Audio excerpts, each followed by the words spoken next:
सबसे प्रार्थना है, यदि आप ये हैप्पी न्यू ईयर मनाएंगे तो हैप्पी तभी होगा जब भगवान का नाम कीर्तन करवाइए, 24 घंटे नाम कीर्तन करवाइए। भगवान की 24 घंटे नाम कीर्तन की वृत्ति से जगत मंगल होता है। जहां जहां नाम की आवाज जाती है, जिसके कान में पड़ती है उसके पाप नष्ट होते हैं, उसकी पुण्य वृद्धि होती है, उसका मंगल। यह हैप्पी, यह हैप्पी। शराब पीना हैप्पी नहीं, मांस खाना हैप्पी नहीं, व्यभिचार करना हैप्पी नहीं, उद्दंडता करना। आप देखो नए नए सैकड़ों बच्चे ऐसे नशे करेंगे कि घर तक पहुंचना मुश्किल हो जाएगा, और वो क्लबों में केवल ये कि आज हैप्पी न्यू ईयर। किस बात का हैप्पी? अधर्माचरण का महापाप जिसे कहा गया, वो मदिरा पान, व्यभिचार, जुआ खेलना, नशा कर, ये सब हैप्पी? मूर्खता। प्रसन्नता तो भगवान के चरणारविंद का आश्रय लेने से, उनके चिंतन से है। ब्रह्मभूता प्रसन्नात्मा। हैप्पी माने प्रसन्नता, तो ब्रह्मभूता प्रसन्नात्मा, ना कि ये मलिन आचरण करना। इसलिए सबसे प्रार्थना है, इस नवीन वर्ष के प्रारंभ में ही कसम खाइए कि मैं कभी भी, अगर आप मानते हैं इस अंग्रेजी नवीन वर्ष को, हम कहते हैं मानो, मानो, किसी भी तरह मानो, उसे भगवान से जोड़ दो, सब मंगल हो जाएगा। कभी भी किसी भी स्थिति में मैं कभी पराई माता बहनों के साथ व्यभिचार नहीं करूंगा। नियम लो, मैं कभी शराब नहीं पीऊंगा, मैं कभी मांस नहीं खाऊंगा, मैं कभी किसी का भूल कर अहित नहीं करूंगा। तब तो तुम्हारा हैप्पी न्यू ईयर होगा। नहीं, हैप्पी नहीं हो सकता, पक्का हैप्पी नहीं हो सकता। असत आचरण करने वाला कभी प्रसन्न नहीं हो सकता। थोड़ी देर हर्षित हो सकता है, लेकिन शोकित होना पड़ेगा। हमारा भारतवर्ष महान भगवत धर्म युक्त है। ये अधोगति को जो जा रहा है, ये नवीन नवीन बच्चे, नवीन नवीन अवस्था की बच्चियां, ये सब अपनी मर्यादाओं को छोड़कर गलत आचरणों की तरफ बढ़ रहे, इसलिए बहुत हानि है। हम सबसे निवेदन करते हैं, हमारे सनातन पद्धति में नया वर्ष चैत में लगता है, संवत्सर से बदलता है। ठीक है, आप अंग्रेजी तारीख का नया उत्सव मनाते हैं, मनाइए, मुझे कोई विरोध नहीं। क्योंकि किसी भी निमित्त से उत्सव मनाइए, नाम कीर्तन कीजिए, भगवत चर्चा कीजिए, वृंदावन धाम की परिक्रमा लगाइए, तीर्थों का अवगाहन कीजिए, अन्य आवश्यकता जिनको वस्तुओं की है उनको दान कीजिए। ब्राह्मण, गौ, संत, महात्मा, जो भी जैसा तुम्हारा भागवतिक भाव, जो शास्त्र के नियमानुसार चलता है, उसकी भागवतिक और लौकिक दोनों उन्नति होती है। ऐसी धूर्तता छाती है कि हैप्पी न्यू ईयर, धूर्तता, उद्दंडता, मलिनता, अपवित्रता, असभ्यता, ये हैप्पी होगा तुम्हारे लिए न्यू ईयर? ये नया साल तुम्हारे लिए आनंद, नया साल आनंद होगा। घी का दीपक जला करके कलश में रखो, नियम लो कि आज से मैं असत आचरण नहीं करूंगा। 24 घंटे नाम कीर्तन करो, सुंदर सुंदर भोग पकवान बनाओ, भगवान को भोग लगाओ, 10-20 भूखे को पवाओ, सर्दी का समय 10-20 कंबल खरीदो, फुटपाथ में जो सो रहे हैं उनको बांटो और कहो हैप्पी न्यू ईयर। माना तुम्हारी हैप्पी न्यू ईयर हो गया। भगवत संबंध से संकल्प करो, आज से कभी असत आचरण नहीं करेंगे, तो ये बात समझ में आएगी। ये मलिनता के आचरण करने वाले कभी हैप्पी रह सकते हैं? आज हैप्पी मना लो, कल डिप्रेशन में जाओगे क्योंकि पाप आचरण कर रहे हो। ये तुम्हें ऐसी जगह ले जाएंगे जहां शोक, चिंता, भय, उद्विग्नता, अशांति, जन्म, मृत्यु, ये सब होगा। इसलिए अपने वास्तविक भारत देश का जो हैप्पी न्यू ईयर है वो है संवत्सर। जब संवत्सर बदलता है, चैत की शुक्ल प्रतिपदा, वो हैप्पी न्यू ईयर। लेकिन आप मनाते हो, मनाओ, हम भी आपके में सम्मिलित हैं, पर नाम कीर्तन करो, भगवत यश चर्चा करो, भगवत साधन करो, गौ सेवा करो कि आज साल का नया दिन है, आज 5000 गायों को भोजन पाएंगे, आज 5000 गरीबों को भोजन पाएंगे, आज हम अस्पताल में जाके 5000 रुपया देंगे कि किसी गरीब की सेवा मिला। हमारी जितनी सामर्थ्य है उतना ऐसा करेंगे। ये नहीं कि 50,000 की शराब पी के लड़खड़ाते हुए आ रहे हो कि हैप्पी न्यू ईयर। ये गंदी बात अगर हमारी आवाज कान में पहुंच रही है, तो आप वृंदावन में बैठे हो या जहां भी हो, हमारी आवाज का अगर जरा भी आप आदर करते हैं, श्रद्धा करते हैं, तो आप कोई भी गलत आचरण नहीं करेंगे। नियम लें। पूज्य बाबा, हमें जैसे रोग होने पर डॉक्टर की जरूरत है, ऐसे बुद्धि भ्रष्ट होने पर बुद्धि को शुद्ध करने के लिए हमें गुरु की जरूरत है, हमें संत की जरूरत है। अगर हमारे देश में भगवत प्राप्त महान संत ना हो, तो जो पापाचरण हो रहा है, ये किसी को भी शांति ना होने दे, किसी को भी चैन से ना रहने दे। पर वो तो संतों की कृपा है, भजन करके सर्वे भवन्तु सुखिनः सर्वे संत निरामया, ऐसा हो तो आनंदमय जीवन, सुखमय जीवन। पाप करते हुए भी पृथ्वी फट नहीं रही, आकाश हमको अवकाश दे रहा है, वायु हमको जीवन दे रही, जल हमको जीवन दे रहा है, लेकिन अगर ज्यादा बढ़ता चला जाएगा तो ये सब दूषित होते चले जाएंगे। इसलिए हम अपने आचरणों को सुधारें, अपने पापाचरण को सुधारें, भगवान नाम से जुड़े, भगवत महिमा से जुड़े, तो हमारा जीवन पवित्र होगा, हृदय आनंदित होगा। चलते हैं श्रीमद् भागवत महापुराण। भगवान श्री कृष्णचंद्र जी ने जब द्वारिका लीला का विस्तार किया तो अष्टपट रानियों को स्वीकार किया। प्रथम श्री रुक्मिणी जी, द्वितीय श्री जाम्बवती जी, तृतीय तीसरी श्री सत्यभामा जी, चौथी श्री कालिंदी जी, पांचवी श्री मित्रविंदा जी, और छठवीं नागनिजिति सत्या जी, और सातवीं भद्रा जी, और आठवीं लक्ष्मणा जी। ये 8 पटरानियां भगवान की। राजा परीक्षित ने पूछा, भगवान श्री कृष्ण ने भौमासुर को, जिसने राजकुमारियों को बंदी गृह में डाल रखा था, क्यों और कैसे मारा? आप कृपा करके भगवान श्री कृष्ण का यह पावन चरित्र हमें सुनाइए। श्री सुखदेव जी ने कहा, परीक्षित, भौमासुर ने अपने बल से वरुण भगवान के छत्र का अपहरण कर लिया, और सबसे बड़ी बात यह थी कि देव माता अदिति के कुंडल छीन लिए जाके। महाबली था भौमासुर। यह असंभव बात त्रिभुवन में अभी तक किसी ने ऐसा नहीं किया था कि परम पवित्र जगत बंदनी देव माता अदिति के कुंडल छीन लिए, वरुण जी का छत्र छीन लिया, और सुमेर पर्वत पर मणि पर्वत नाम का एक स्थान अपने कब्जे में कर लिया। द्वारिका में राजाओं के द्वारा प्रार्थना भेजी जाती, छोटे छोटे राजा कर भगवान से उसकी सब करतूतें बताते भौमासुर की। भगवान श्री कृष्णचंद्र जी ने विचार किया कि बहुत हो गया इसका पापाचरण, जब घड़ा भर जाता है तो फिर उसको फूटना ही पड़ता है। भगवान ने निश्चय किया कि इसका वध करना पड़ेगा। सब सूचनाएं मिलती, किसी भी योनि की किसी भी जीव को कहीं भी जहां ये ज्यादा हाहाकार मचा देता, क्योंकि इसकी मृत्यु सिर्फ भगवान से, दूसरा कोई मार नहीं सकता। तो जहां जाता वहां आतंक फैलाए हुए था भौमा, और जहां ये रह रहा था ऐसी व्यवस्था थी कि वायु भी बिना आज्ञा के प्रवेश नहीं कर सकती, ऐसा ताकतवर भौमासुर। 16,100 कुमारियां जो जिनका ब्याह नहीं हुआ था, ऐसी राजकुमारियां अपहरण करके बंद किए हुए था। ये पूरे त्रिभुवन में जहां कोई सुंदरी नौकन्या दिखाई देती, शायद भगवान का कार्य पूरा कर रहा था। पृथ्वी का अवतार सत्यभामा जी है, और ये भौमासुर भूमि का पुत्र है। तो सत्यभामा जी से कहा, बैठो गरुड़ पर आगे, आज तुम्हारे सामने ही तुम्हारे पुत्र का वध करूंगा। मानो ये संबोधन करने के लिए कि बाद में भूमि अवतार है, कहीं रुष्ट ना हो जाए। तो कहा, बैठो, जब तुम ही कहोगे कि मारो प्रभु इसको, तब हम मारेंगे। तो गरुड़ पर सत्यभामा जी को बैठाला। प्राग ज्योतिषपुर ये इसकी राजधानी थी। भगवान गरुड़ जी को आदेश किया। प्राग ज्योतिषपुर में प्रवेश करना बहुत कठिन था।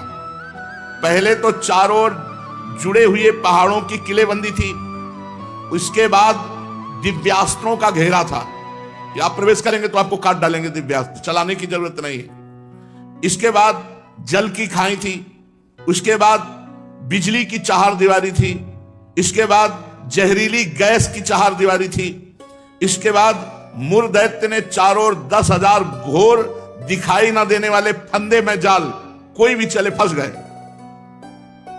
इतनी तो उसकी प्राग ज्योतिषपुर की सुरक्षा थी कि वहां प्रवेश ही कोई नहीं कर सकता जहां भौमासुर रहता था। भगवान श्री कृष्ण ने कौमोदी की गदा को आदेश किया, पहाड़ों को चकनाचूर कर दो। आदेश देते ही फोड़ डाला, भगवान की दिव्य गदा ने चूर चूर कर दिया पहाड़ों को। सुदर्शन चक्र को आज्ञा की, जितने दिव्यास्त्र सबको नष्ट कर दो। सब शस्त्रों की मोर्चाबंदी छिन्न भिन्न कर दी। सुदर्शन जी को आदेश किया, ये अग्नि की, जल की, गैस की जितनी चार दीवारियां हैं सबको नष्ट कर दो। भगवान का सुदर्शन चक्र उनको नष्ट कर दिया। मूल दैत्य के फंदों को अपनी तलवार को आदेश किया, काट दो। दिखाई नहीं देते थे, तलवार ने सब, दिव्यास्त्र हैं भगवान के। इसके बाद बड़ी बड़ी मशीनें लगी हुई थी, यंत्र। अगर कोई वीर पुरुष गया तो यंत्र उसे घसीट के तुरंत नष्ट कर देंगे। उस समय भी भौमासुर ने ऐसी व्यवस्था, भगवान ने 5 जन्म शंख का नाद किया तो सब मशीनें विदीर्ण हो गई, नष्ट हो गई। अब जो आखिरी परकोटा था, भगवान गदाधर ने मारा, गदा तो पूरी विध्वंस कर दिए परकोटे। जब 5 जन्म शंख की ऐसी धुनी हुई, प्रलयकालीन बिजली कड़क रही हो मानो, तो मुर दैत्य आखिरी रक्षा में था। प्रवेश करने के लिए मुर दैत्य को मारना आवश्यक था। वो जाग पड़ा, शंख ध्वनि सुनकर निकल आया। मुर दैत्य के 5 सिर थे, 5 सिर। वो जल में पड़े सोता रहता था, क्योंकि कोई आ ही नहीं सकता वहां।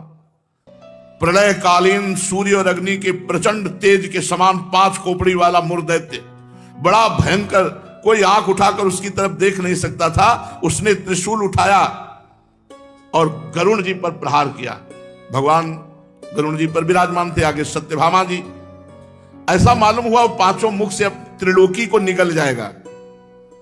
जब गरुण जी पर त्रिशूल चलाया और 5 मुखों से सिंहनाद किया, सिंहनाद थरथरा दिया भूमंडल को।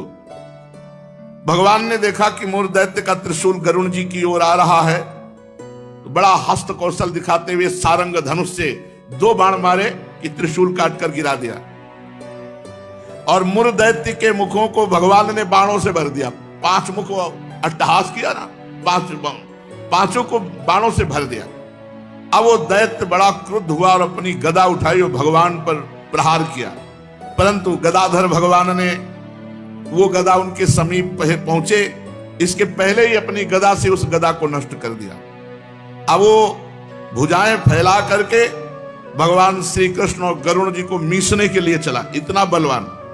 भगवान ने सुदर्शन जी को आदेश किया कि इसका हिसाब किताब कर दो। भुजाएं, जांग, गर्दन, छाती सब जगह से काट के वहीं ढेर कर दिया सुदर्शन जी ने। अब मुर दैत्य के प्राण पखेरु उड़ गए और जल में गिर पड़ा, जैसे इंद्र के वज्र से शिखर कट जाने पर कोई पर्वत समुद्र में गिर पड़ा हो। इसके बाद मुर दैत्य के 7 पुत्रों की रक्षा थी नगर की। ऐसे थोड़ी था भौमासुर का नगर। ताम्र, अंतरिक्ष, श्रवण, विभावसु, वसु, नभस्वान, अरुण, ये सब महाबलवान मुर दैत्य के समान। क्रम बाई क्रम इनकी पूरी सुरक्षा थी प्रागज्योतिषपुर की। जो ही सुना पिता को मारा श्री कृष्णचंद्र ने, शस्त्र अस्त्रों से सुसज्जित होकर पीठ नामक दैत्य को अपना सेनापति बनाकर भगवान श्री कृष्ण पर चढ़ाई कर दी। भगवान श्री कृष्ण पर बाण, खड्ग, गदा, शक्ति, रिष्टि, त्रिशूल, प्रचंड शक्तियों की वर्षा करने लगे वो दैत्य। भगवान ने सारंग धनुष से निकले हुए बाणों से सब अस्त्र शस्त्रों को काटकर गिरा दिया और शस्त्र प्रहार से सेनापति, पीठ, उसके साथी दैत्यों के सिर, जांघें, भुजाएं, पैर, कवच, सब सुदर्शन चक्र को आदेश किया, काट काट करके सब ढेर कर दिए। भगवान का सुदर्शन अमोघ।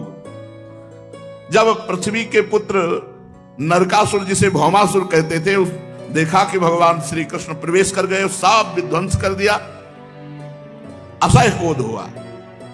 वो मद वाले हाथियों की सेना में गजराज पर विराजमान होकर भगवान श्री कृष्ण के सामने आया और उसने देखा कि आकाश पर गरुण पर पहले सत्यभामा जी विराजमान है, फिर भगवान विराजमान है। जैसे सूर्य के ऊपर बिजली, वर्षाकालीन श्याम मेघ शोभायमान हो, सूर्य गरुण जी और बिजली सत्यभामा और वर्षाकालीन मेघ श्री द्वारिकाधीश महाराज।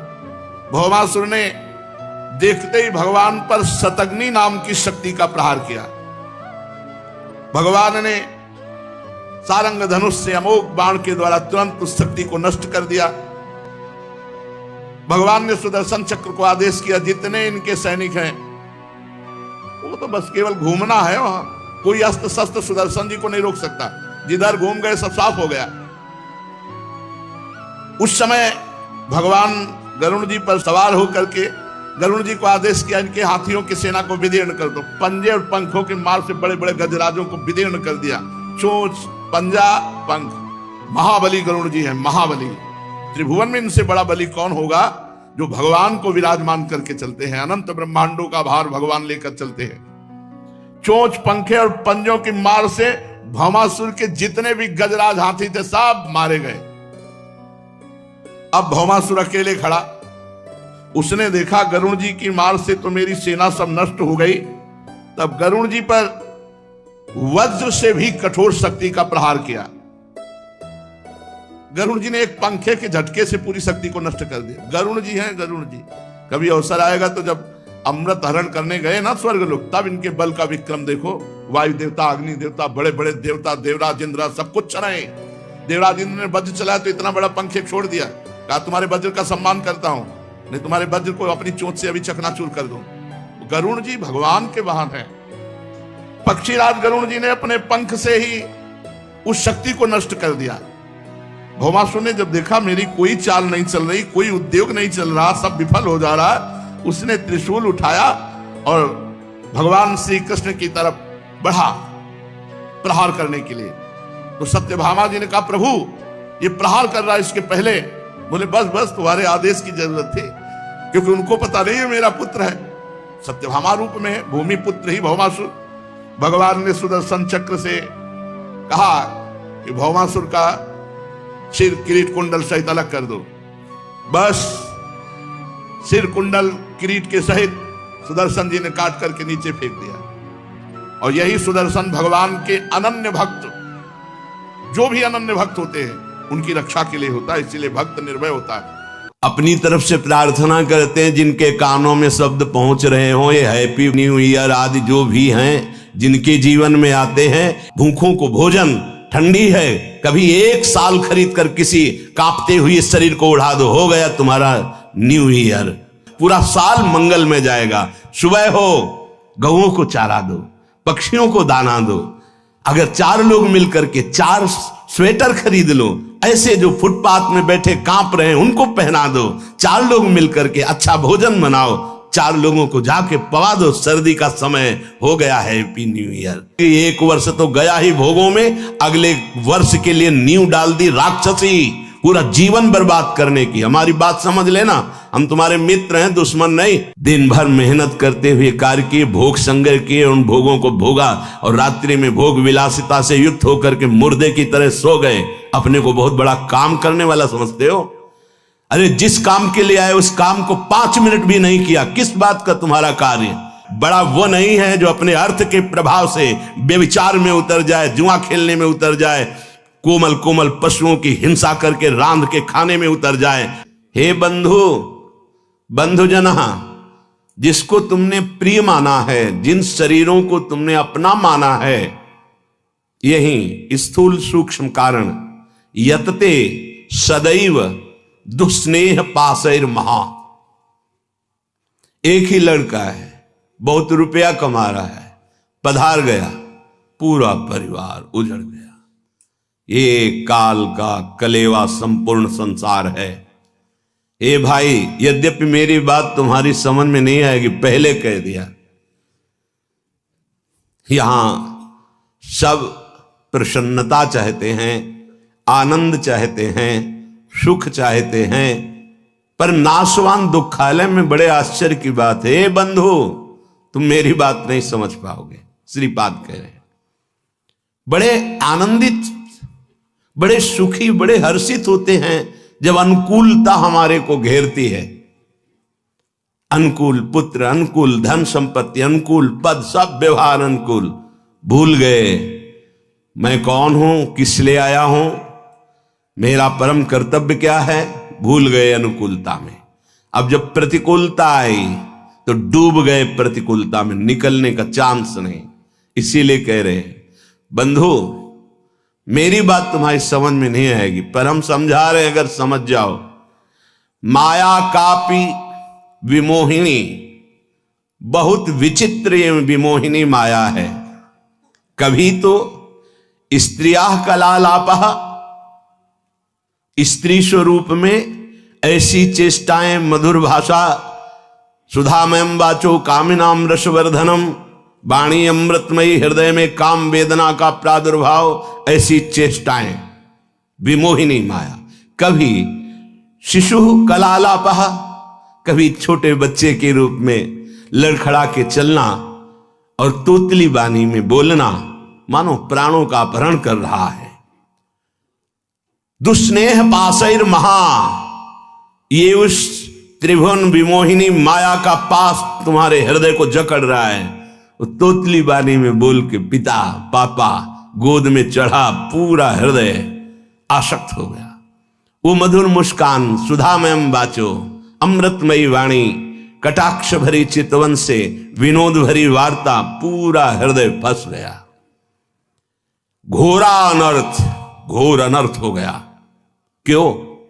यहां आए थे जीवन मुक्त होने के लिए, वादा गर्भ से करके आए थे भगवान से कि इस बार मुझे निकाल दो, मैं ऐसा भजन करूंगा, कहीं भी ममता आसक्ति नहीं करूंगा, एकमात्र आपका भजन करके जीवन मुक्त हो जाऊंगा। तो फिर क्या गृहस्थी में ना रहें? नहीं, आराम से रहिए।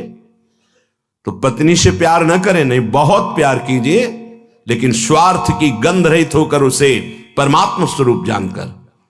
पुत्र से प्यार ना करें, बहुत करो, गोपाल जी की भावना करो। स्वयं श्री कृष्ण कैसे आंगन में खेल रहे हैं, कैसे तोतली बानी में बोल रहे हैं, भगवत भाव युक्त करो। नहीं तो कह रहे दुस्नेह पासैर महा घोरा अनर्थ, तुम समझ नहीं पाए, ऐसी फांसी में बंध गए, घोर अनर्थ हो जाएगा। एक बार भी राम कृष्ण हरि बोलने का अवसर ये माया नहीं देती। भाग्यशाली हो जो आपको सत्संग सुनने का अवसर मिला, नाम जपने की रुचि बनी और अधर्माचरण त्यागने की चेष्टा हुई, बड़ी कृपा हुई है। संभाल लो अपने आप को। निदानमर्थ महत्वम विद्य पार्थम परम। आहा, ये अनर्थ का निदान करने का अभी समय है। दूरादपाश स्वजनान सुखमर्थ कोटिम, अभी समय है, निकल सकते हो उनमें भगवत भावना करके, केवल भगवत भावना करके। छोड़ के भागने से कुछ नहीं होगा। ये दुस्नेह पासैर महाघोरा अनर्थ, छोटी मोटी फांसी नहीं है, बिना फांसी के ऐसे फांसी है। भागते हुए संसार में घूमते रहो, चाहे जो वेश बदल लो, इस फांसी को जब तक नहीं काट पाओगे, ये दुराशा, ये दुस्नेह, ये बहुत बड़ी फांसी है। विषय चुगा जिन चुगय मन, चुगत कछुक सुख होए, फिर फांसी ऐसी परे। फांसी नहीं दिखाई देती, लगी बहुत जोर की है। परिवार का राग, परिवार की ममता इतनी जोर की है कि हमें लगता है यही सत्य है। और ये हम साधारण पुरुषों की बात नहीं कर रहे, जो भागवत गीता शास्त्रों का अच्छा ज्ञान रखते हैं, रोज पाठ करते हैं, उत्तम कुल के हैं, बड़ा अच्छा स्वभाव, तो कहते हैं परिवार की चिंता। अरे यहाँ इतनी चिंताएं हैं, हम कहां से माला लेके बैठे, हमारे पास समय थोड़ी है। भैया जब काल आवे ना तो यही उत्तर दे देना, यम आवे तो यही उत्तर दे देना। लोग समझते हैं बाबा जी के पास कोई कार्य नहीं। कै बजे तुम जगते हो, कितना कार्य करते हो? शारीरिक श्रम केवल ही तो करते हो, मानसिक श्रम में आके देखो, मन को घसीट कर विश्व के प्रपंच से विश्वातीत भगवान में लगा के दिखाओ 5 मिनट, होश खराब हो जाएगा। बाबा जी का वो कार्य थोड़ी है। संपूर्ण राग का त्याग करके संपूर्ण भोगों की वासनाओं को सहते हुए सच्चिदानंद में वृत्ति लगाना, दिन भर मेहनत करते हुए कार्य किए, भोग संग्रह किए, उन भोगों को भोगा और रात्रि में भोग विलासिता से युक्त होकर के मुर्दे की तरह सो गए। अपने को बहुत बड़ा काम करने वाला समझते हो? अरे जिस काम के लिए आए उस काम को 5 मिनट भी नहीं किया, किस बात का तुम्हारा कार्य? जब यहां से जाओगे तो एक मात्र तुम्हारे शुभ अशुभ कर्म तुम्हारे साथ जाएंगे, कोई नहीं जाएगा। घोरा अनर्थ, घोर अनर्थ कर दिया।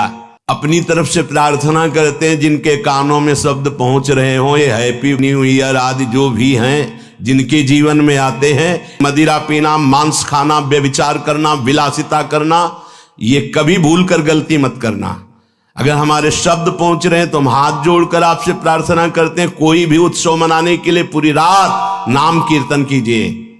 प्रातः काल होने पर पशु पक्षियों को दाना, गऊ को चारा, भूखों को भोजन, ठंडी है कभी 1 साल खरीद कर किसी कांपते हुए शरीर को उड़ा दो, हो गया तुम्हारा न्यू ईयर, तो हो गया तुम्हारा बर्थडे, हो गया तुम्हारा उत्सव। ये राक्षसी उत्सव, चलो आज चलते हैं अमुक जगह और वहां ये खान पान करते हैं, ये तुम्हारी दुर्गति कर देगी। एक वर्ष तो गया ही भोगों में, अगले वर्ष के लिए नींव डाल दी राक्षसी, पूरा जीवन बर्बाद करने की। हमारी बात समझ लेना, हम तुम्हारे मित्र हैं, दुश्मन नहीं। ये जो न्यू ईयर हैप्पी, शराब पीते हैं, मांस खाते हैं, व्यभिचार करते हैं, इनका न्यू ईयर अगला साल कैसा जाएगा? घोर पापाचारी, तुम्हारी दुर्गति होगी। ऐसे मिट जाओगे, नामो निशान नहीं रहेगा। ये साप नहीं है, वरदान है, समझ जाओ।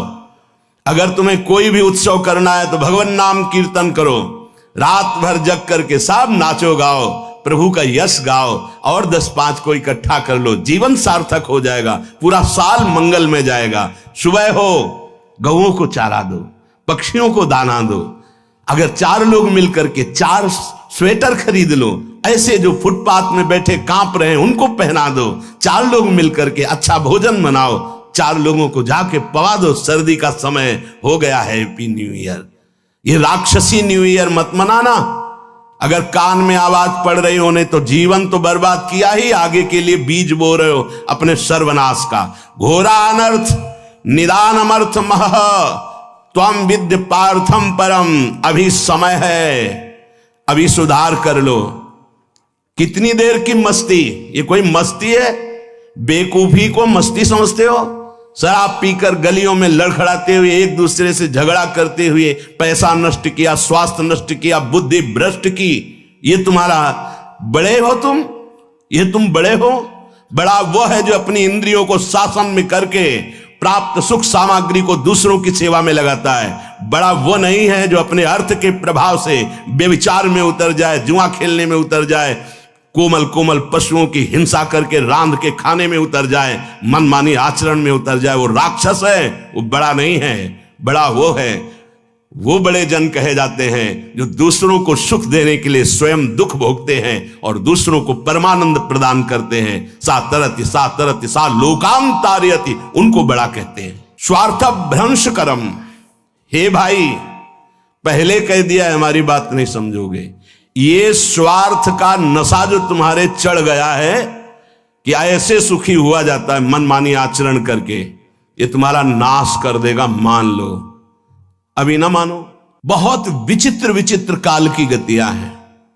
काल किसी को नहीं बख्शता। मनमानी आचरण करोगे, ऐसी शुभ जगह में मारेगा आपको जहां तुम्हारा सुख सर्वस्व विध्वंस हो जाएगा।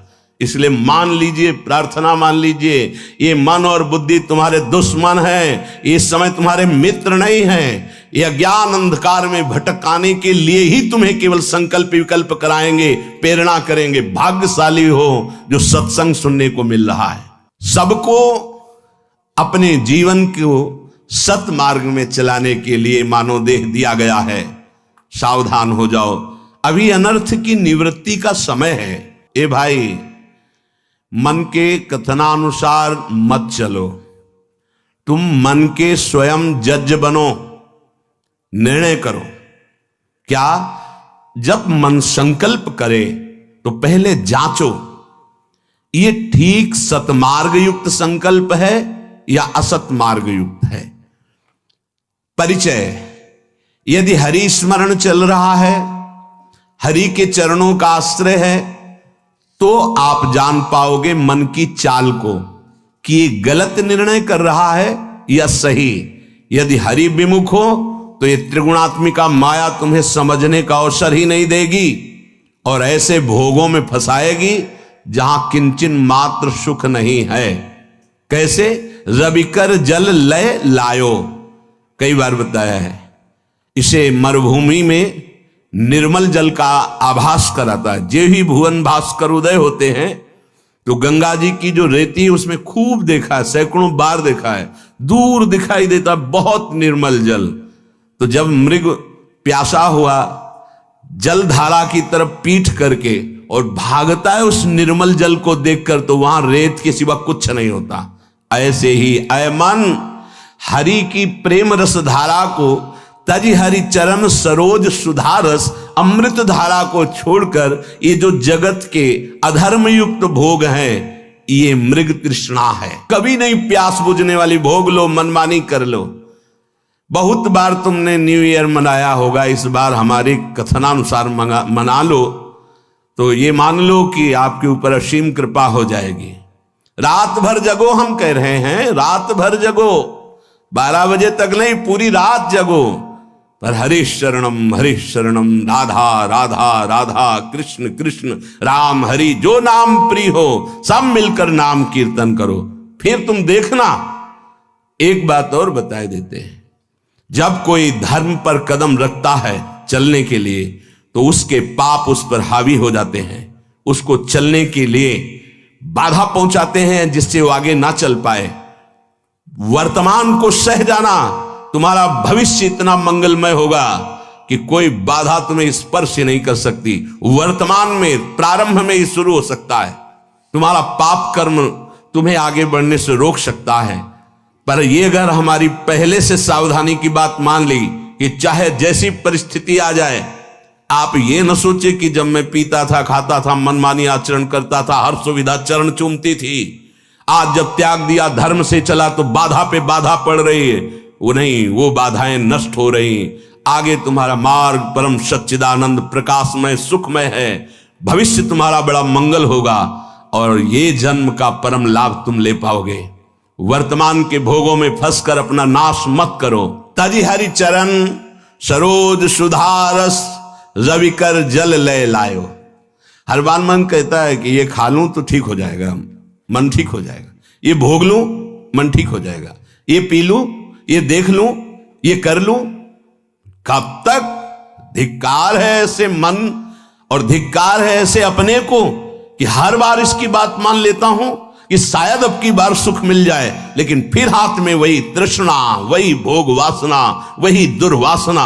कभी तो पलट कर इसको जवाब देने की हिम्मत रखो कि अरे दुष्ट, बहुत फंसाया अब तक, अब सदगुरुदेव मिल गए, अब सत शास्त्रों के वचन मिल गए, अब मैं तेरी चाल समझ गया, अब तू नहीं फंसा पाएगा।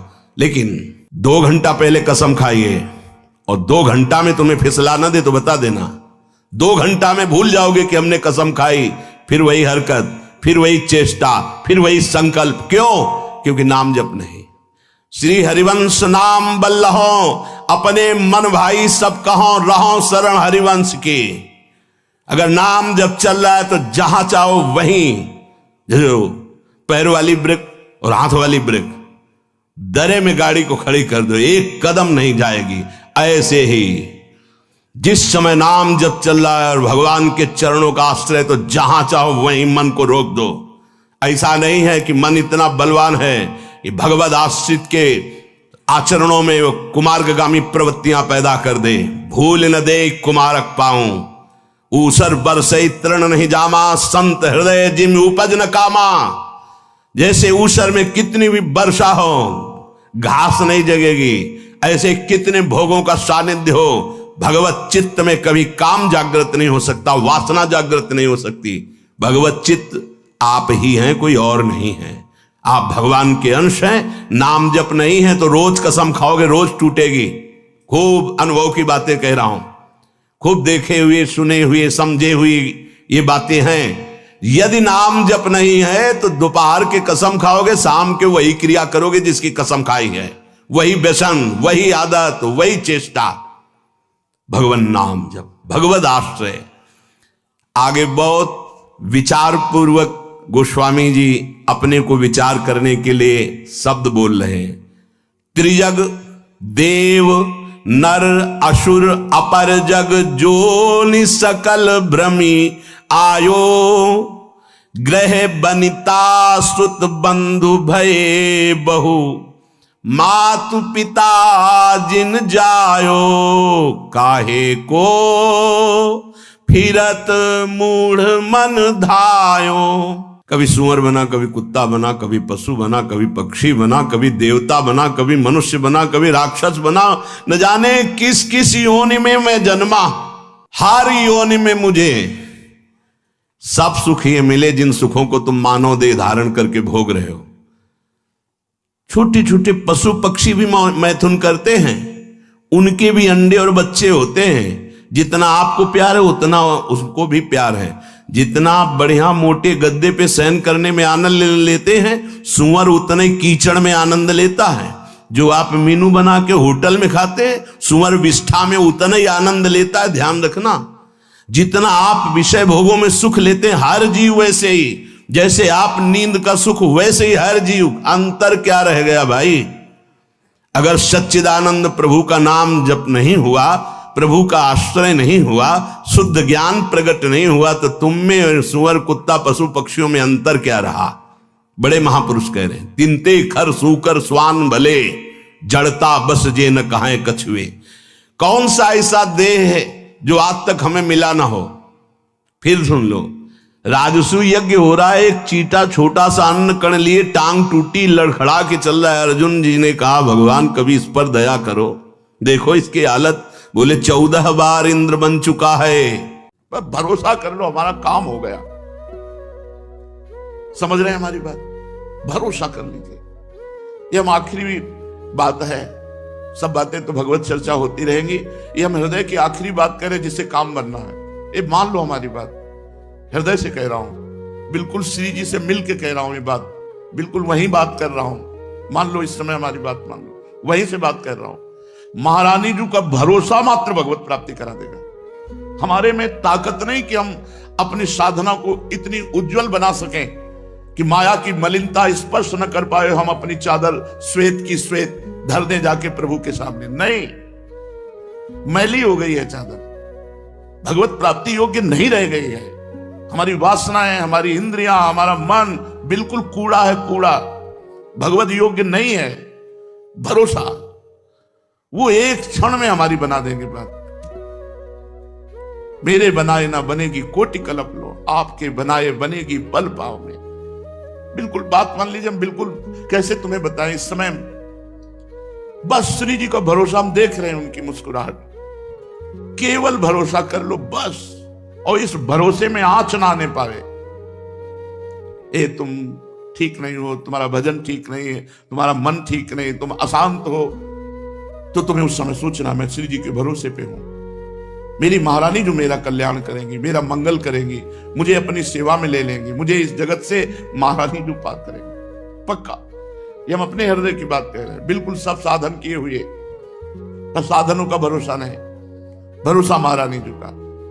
सब बात बन जाएगी अगर ये बात तुम्हारी पकड़ में आ जाए तो, सब बात बन जाएगी। हम बिल्कुल, अब कैसे बताए, इस समय जैसे बोल रहे, बस पकड़ लो हमारी बात। भरोसा श्री जी का अगर पकड़ पा रहे हो तो बस भरोसा। सब साधकों की साधना का, तपस्वियों की तपस्या का, योग की जितनी भी वृत्तियां हैं साधन की, सब का फल है एकमात्र इष्ट में भरोसा दृढ़ हो जाना। और वो हम प्रारंभ से तुम्हें कह रहे हैं, बस आश्रय है, वही आश्रय है, वही प्रपत्ति, वही शरणागति, वही भरोसा। ये माया का जो चरित्र है, ये भगवत कृपा से पार हो। हमारी सामर्थ्य नहीं इस प्रपंच पर विजय प्राप्त कर ले। मेढक खुले तौलने होना, जिंदगी में नहीं तौल पाओगे। 10 रखोगे 2 निकल जाएंगे, 2 संभालोगे 4 निकल जाएंगे। ये हमारी दशा है हम तुम सबकी।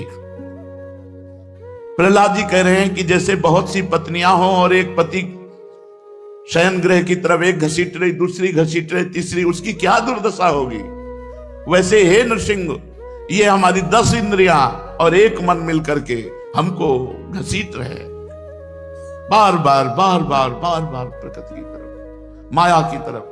केवल बातें बनाना अलग चीज है, माया पर विजय प्राप्त करना बहुत कठिन बात है। ये केवल इनके भरोसे से होगा। अगर तुम्हारी समझ में आ रही हो इस समय की बात, तो निश्चिंत हो जाओ प्यारी जू के भरोसे पर। हम ये नहीं कह रहे कि निश्चिंत होकर पापाचरण करो, कर ही नहीं सकते जब प्यारी जू का भरोसा है। चिंता मत करो, जितना बने उतना भजन करो, नहीं जब भजन ना हो उस समय बैठ जाओ। मैं श्री जी का हूं, श्री जी मेरी है, मैं भरोसे पे हूं लाडली जू। आज तक हमने सुना है कि आपका जिसने भरोसा लिया, आपने भरोसा नहीं तोड़ा, मैं आपके भरोसे पे हूं, बस हो गया। दृढ़ भरोसा, दृढ़ भरोसा, बस दृढ़ भरोसा ही हमारे इस समय गूंज रहा है दिमाग में। दृढ़ भरोसा, महारानी जी का हूं, प्रिया जी का हूं। संबंध गुरु जी के द्वारा मिलता है, भरोसा अपना होता है।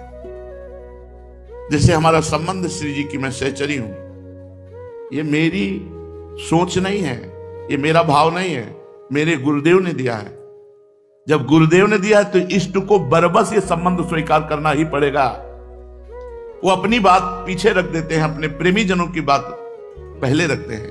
तो हमारे गुरुदेव ने हमको ये भाव दिया, इस पर तो मुझे चिंता ही नहीं है, क्योंकि देने वाले ने दिया है, स्वीकार करने वाले को स्वीकार करना होगा। इष्ट ने दिया है मुझे सहचरी भाव, गुरु रूप आकर के, और इष्ट रूप में स्वीकार किया है सहचरी भाव। लेकिन भरोसा ये हमारा है, ये हमारी तरफ से है। अगर इसमें कमी हुई तो बात नहीं बनेगी।